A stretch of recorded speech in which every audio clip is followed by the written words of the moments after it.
Hi everyone, welcome to this new session. My name is Ashish, and in this video, I am going to discuss a 3 month strategy so that you can have a decent percentile in CAT score. So, as all of you know, कि CAT 2021 is almost 3 months away. हमारे पास 3 महीने से थोड़ा सा ही ज्यादा time है.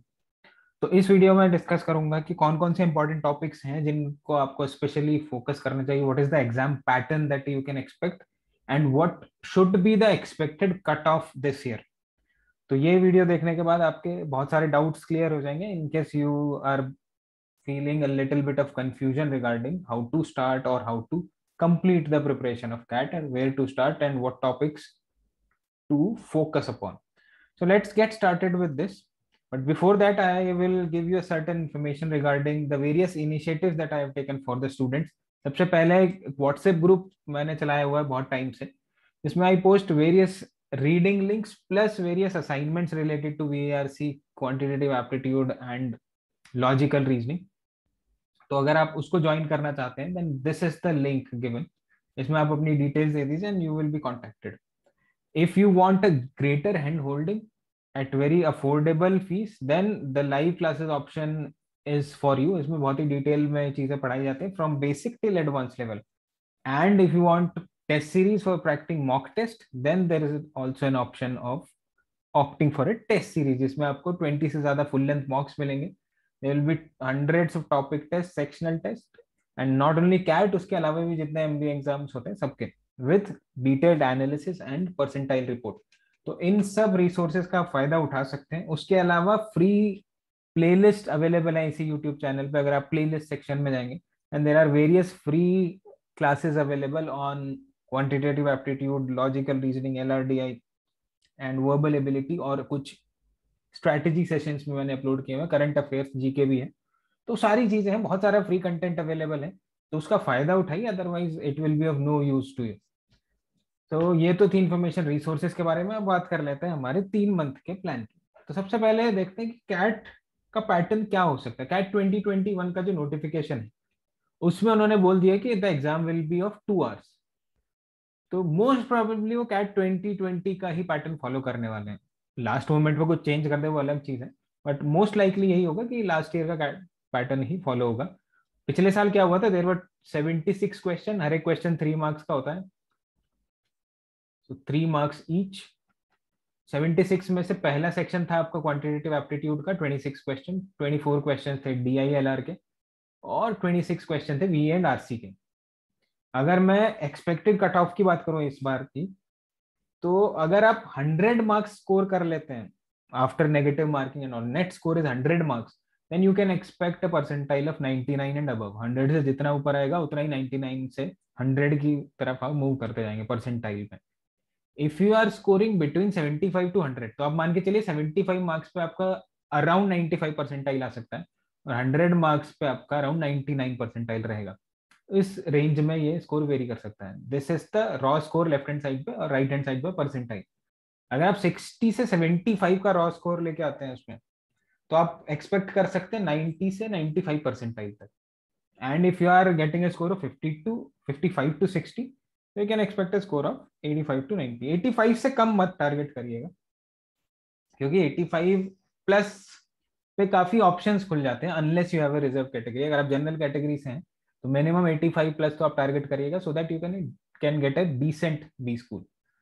तो सबसे पहले आपको काम करना है, you need to set a target percentile. अब ये क्यों करना है? ऐसा तो है नहीं कि मैंने सोच लिया कि मैं तो 100 परसेंटाइल लेके आऊंगा तो मेरे 100 परसेंटाइल आ ही जाएगा. बट एटलीस्ट आपके दिमाग में एक टारगेट होना चाहिए, सो दैट आप एफर्ट्स भी उसी हिसाब से लगा सकें. ये फायदा होता है टारगेट सेट करने का.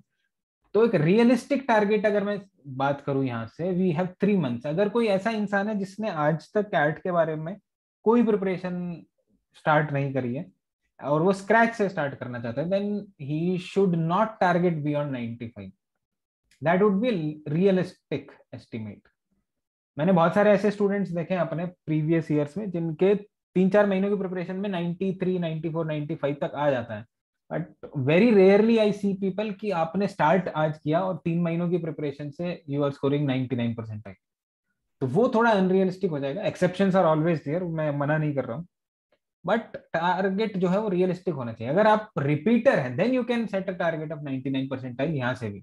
अगर आप पहले भी कैट दे चुके हैं और आपके बेसिक्स क्लियर है, सिर्फ आपको अपना मॉक टेस्ट देने की जरूरत है, then you can set a higher target. But otherwise अगर आप स्टार्ट ही अभी कर रहे हैं तो even if you are a good student academically, तब भी आप 95 परसेंटाइल का रियलिस्टिक टारगेट लेके चल सकते हैं अकॉर्डिंगली।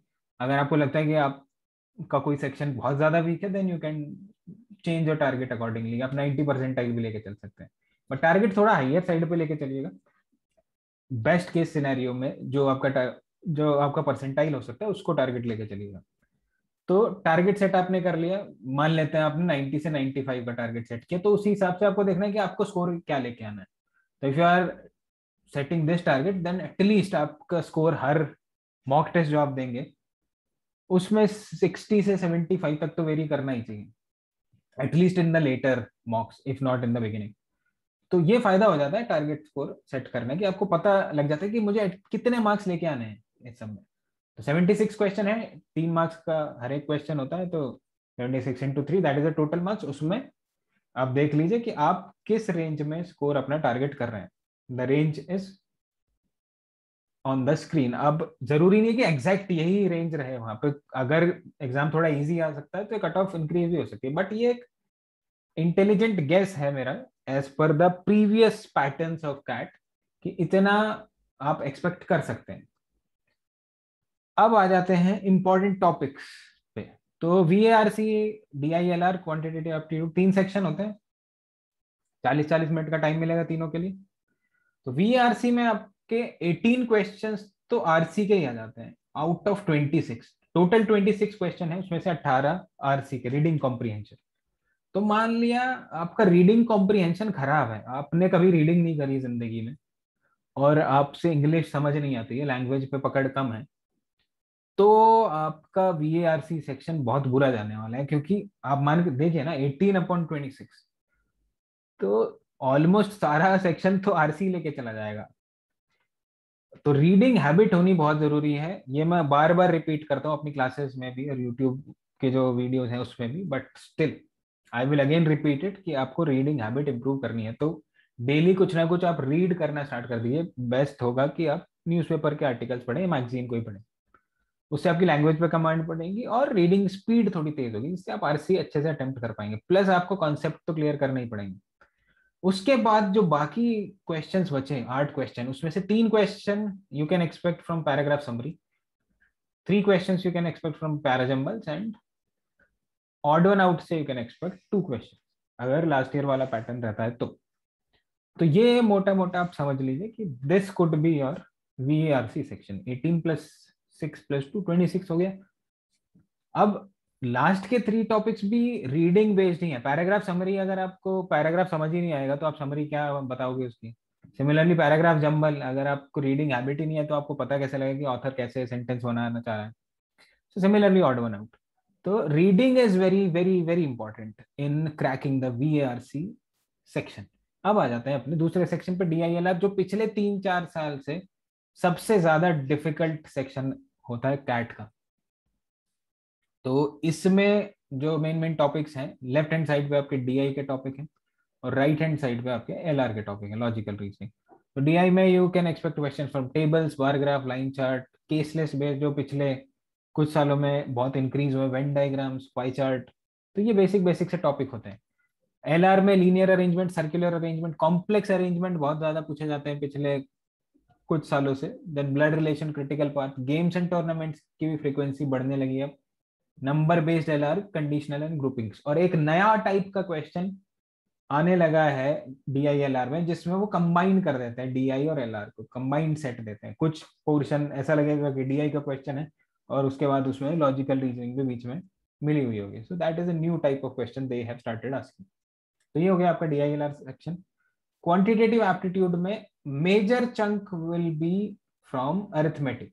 तो ये जो टॉपिक्स हैं परसेंटेज से लेकर टाइम एंड वर्क तक के, ये अरिथमेटिक के टॉपिक्स हैं। इसमें से percentage, simple and compound interest, ratio, averages, ये आपको DI के क्वेश्चन सॉल्व करने में भी बहुत हेल्प करेगा। तो इनको तो आपको करना ही करना है अच्छे से।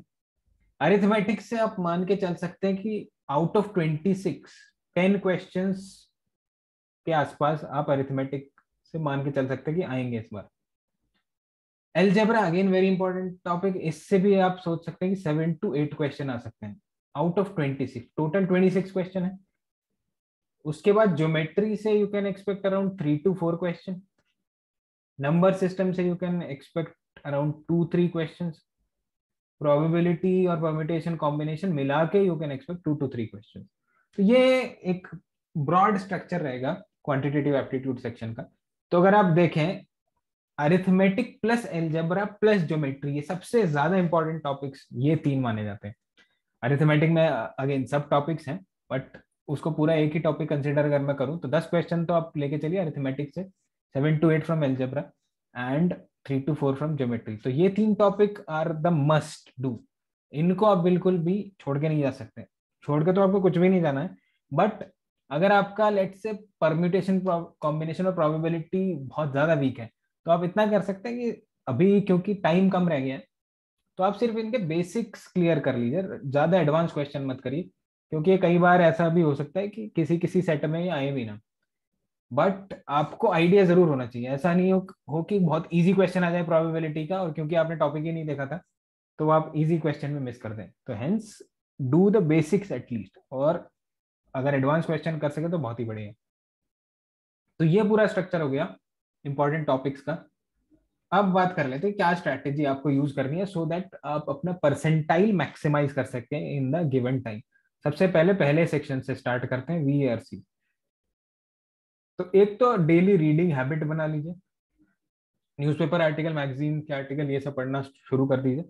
और उसमें पढ़ते पढ़ते सोचिएगा कि ऑथर का मेन आर्ग्यूमेंट क्या है, ऑथर इस में क्या समराइज करना चाह रहा है, क्या मेन पॉइंट बोलना चाह रहा है और उसकी टोन क्या है, ये सारी चीजें आप ऑब्जर्व करने की कोशिश करा करिए वाइल रीडिंग एन आर्टिकल।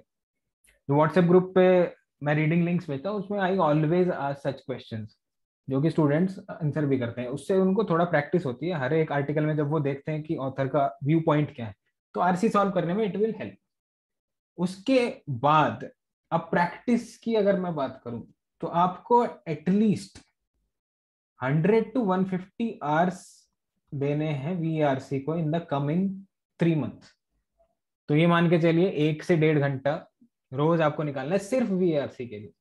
उसमें आपको प्रैक्टिस करनी है सेक्शनल टेस्ट जो होते हैं, आपकी टेस्ट सीरीज आपके पास जो भी होगी उसमें सेक्शनल टेस्ट होते हैं वीआरसी के, तो सेक्शनल टेस्ट दीजिए एटलीस्ट 30 to 40 सेक्शनल टेस्ट। तो एक सेक्शनल टेस्ट में आपके पास 4 तो आरसी होंगे और 8 वीए के क्वेश्चन होंगे। तो अगर आप 30 सेक्शनल टेस्ट दे रहे हैं तो आप 120 आरसी सॉल्व कर चुके होंगे by the time CAT appears, और उसके बाद आप अराउंड 250 क्वेश्चंस वीए के भी कर चुके होंगे। और अगर आप इसको इंक्रीज कर देते हैं 30 से 40 तक तो अकॉर्डिंगली और प्रैक्टिस विल ऑल्सो इंक्रीज। तो वो आप पे डिपेंड करता है, अगर आपका वीआरसी बहुत स्ट्रांग है तो आप 30 पे रुक जाइए, अगर आपका वीआरसी इतना स्ट्रांग नहीं है तो increase the number of sectional test. That is why मैंने एक रेंज दी है यहाँ पे टेस्ट की, अकॉर्डिंगली आपका जो स्ट्रांग एरिया है उसके हिसाब से आप देख लीजिएगा। But this strategy will help, क्योंकि वीआरसी जो है एक तो रीडिंग से इंप्रूव होती है और दूसरा प्रैक्टिस क्वेश्चंस करने से इंप्रूव होती है, उसके लिए सबसे अच्छा तरीका है sectional test. Then coming to the second section which is DI and LR, data interpretation and logical reasoning. उसमें सबसे पहले आपको कॉन्सेप्ट क्लियर करने हैं अरिथमेटिक के। उसमें भी जो मैंने टॉपिक्स बताए थे, परसेंटेज सबसे ज्यादा इंपॉर्टेंट, रेशियो प्रोपोर्शन, एवरेजेस, ये सारी चीजें आपको कर लेनी है before starting D I and L R practice question. उसके अलावा watch the playlist on the YouTube channel. इसी यूट्यूब चैनल पे जब आप प्लेलिस्ट सेक्शन में जाएंगे तो उसमें एलआर एंड डीआई की मैंने पूरी प्लेलिस्ट स्टार्ट की थी लास्ट ईयर, उसमें आई थिंक 10 के आसपास सेशंस होंगे। तो वो 10 सेशंस आप देख लीजिएगा, उसमें भी आपको काफी क्लैरिटी मिलेगी कि डीआई एलआर के क्वेश्चंस सॉल्व कैसे थे, क्योंकि मैंने एक्चुअल क्वेश्चन सॉल्व करके उसमें बताए हुए हैं, तो वो जरूर देख लीजिएगा। Plus again the same thing, you need to attempt sectional test, क्योंकि सबसे अच्छा तरीका यही होता है एलआरडीआई को स्ट्रॉन्ग करने का कि आप प्रैक्टिस करें, और प्रैक्टिस सबसे अच्छी होती है सेक्शनल टेस्ट से। तो इसमें भी वही सेम रेंज आप लेके चलिए, 30 to 40 आप सेक्शनल टेस्ट दीजिए। एक सेक्शनल टेस्ट में मल्टीपल सेट्स होते हैं, तो वो आप करेंगे तो आपका डीआईएलआर में भी कॉन्फिडेंस बूस्ट होगा। अब जो तीसरा सेक्शन आया उस पे आते हैं हम क्वांटिटेटिव एप्टीट्यूड पे। उसके लिए मैंने आपका एक पूरा टाइम टेबल बना दिया है, क्योंकि इसमें आपको कॉन्सेप्ट बिल्डिंग भी करनी पड़ेगी। डीआई और एलआर में इतने कॉन्सेप्ट नहीं है, वीएआरसी इज टोटली रीडिंग बेस्ड, तो उसमें कॉन्सेप्ट वाइज ज्यादा कुछ नहीं है करने के लिए, उसमें प्रैक्टिस की ज्यादा इंपॉर्टेंस है। लेकिन यहाँ पे आपको पहले कॉन्सेप्ट समझने पड़ेंगे, तो सबसे पहले तो सारे टॉपिक से कॉन्सेप्ट बिल्ड करिए, उसके बाद प्रैक्टिस पे आइए। So that should be the approach in quantitative aptitude section. तो इसमें क्या करें, सबसे पहले बेसिक बेसिक क्वेश्चंस करिए, उसके बाद थोड़े मॉडरेट क्वेश्चंस करिए, उसके बाद एडवांस लेवल के क्वेश्चन करिए। That should be the strategy to solve every topic.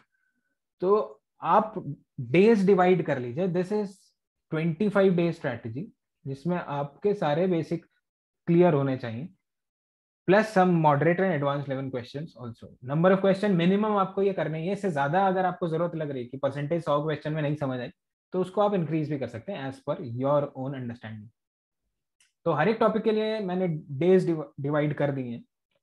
तो परसेंटेज को आपको मान लें 2 दिन देने, उसमें 100 क्वेश्चन करने हैं। अगर 100 क्वेश्चन में बात बन जाती है, आपको लग गया कि हाँ कॉन्फिडेंस आ गया है, तब उस अगले टॉपिक पे मूव कर जाइए। अगर आपको लगा कि और जरूरत है, तो इसमें 1-2 एक्स्ट्रा दिन भी दे दीजिए।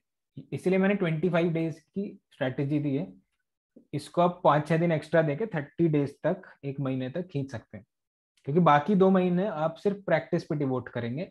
जितने भी बेसिक्स हैं वो सब इसी 1 महीने में आपको क्लियर करने। तो सिमिलरली रेशियो प्रोपोर्शन के लिए you can attempt 100 questions in 2 days। And similarly each and every topic अगर आप ध्यान दें, तो एल्जेब्रा और ज्योमेट्री जो कि मैंने कहा था इंपॉर्टेंट टॉपिक्स हैं, उनके लिए मैंने नंबर ऑफ क्वेश्चंस भी ज्यादा रखे हुए, नंबर ऑफ डेज भी ज्यादा रखे हुए। तो उसी प्रोपोर्शन में आपको प्रैक्टिस भी करनी है, जिस प्रोपोर्शन में आपसे क्वेश्चंस पूछे जा रहे हैं। इसीलिए मैंने पैटर्न पहले डिस्कस कर लिया था, सो दैट जो टॉपिक इंपॉर्टेंट है उसको हम ज्यादा टाइम डिवोट करें, रादर देन जो इतना इंपॉर्टेंट नहीं है, जैसे सेट थ्योरी के लिए सिर्फ 1 दिन है। So that is how you need to devote time. इसको आप अपने तरीके से मोल्ड भी कर सकते हैं, जरूरी नहीं कि हार्ड एंड फास्ट यही रूल है कि आपको 2 दिन में खत्म करना ही करना है। कुछ लोग ऐसे हो सकते हैं कि एक टॉपिक उनसे 2 दिन में ना खत्म हो, तो again you can increase, but broadly this is the strategy you need to follow. अब इसके बाद आपको क्या करना है, बहुत इंपॉर्टेंट चीज आएगी विच इज मॉक टेस्ट। आपको कोशिश करनी है कि by the time CAT appears November and में, so you should practice at least 20 mocks. तो 20 मॉक एटलीस्ट खत्म कर लीजिएगा। फुल लेंथ मॉक की मैं बात कर रहा हूँ, जिसमें एग्जैक्टली रेप्लिका होगा आपके कैट एग्जाम पैटर्न का। तो 20 फुल लेंथ मॉक्स जरूर दे लीजिएगा, और उसके बाद उनका एनालिसिस करना मत भूलिएगा। कुछ लोग मॉक्स तो देते जाते हैं, उनका एनालिसिस करते नहीं। एनालिसिस करने से फायदा ये होता है कि आपने एक गलती जो एक मॉक में कर दी, उसको आप शायद अगले मॉक में रिपीट ना करें। प्लस आपको पता लग जाएगा है कि आप खड़े कहाँ पे हैं अभी, what is your current level, आपके कितने मार्क्स आ रहे हैं। अगर आपके मॉक में लेट से 20 मार्क्स आ रहे हैं, तो you can not expect 99 percentile overnight. तो उसके लिए आपको मेहनत करनी पड़ेगी, तो अंदर से थोड़ा मोटिवेशन भी आता है। हालांकि कई बार डीमोटिवेशन भी आ जाता है, बट उसका पॉजिटिव सेंस मिले तो it will motivate you to perform better in the next mock. तो ये सारी स्ट्रैटेजी हैं, ये सारे इंपॉर्टेंट टॉपिक्स हैं। इनको अगर आप ध्यान में रखेंगे और इस स्ट्रैटेजी को फॉलो करेंगे, तो आई एम श्योर कि आपका परसेंटाइल इंप्रूवमेंट 100% होगा। अगर उसके अलावा भी आप मुझे चाहते हैं कि मैं अलग से मॉक एनालिसिस के ऊपर कोई वीडियो बनाऊं, then you can confirm me in the comment section, and accordingly I will plan another video कि मॉक एनालिसिस कैसे करते हैं। सो आई होप आपको कुछ नया सीखने को मिला होगा, एंड आई होप आपको कुछ कंफ्यूजन दूर हुआ होगा कि इतने कम टाइम में कैट की प्रिपरेशन कैसे करनी है। We will again meet with something new. Till then have a nice time and keep learning.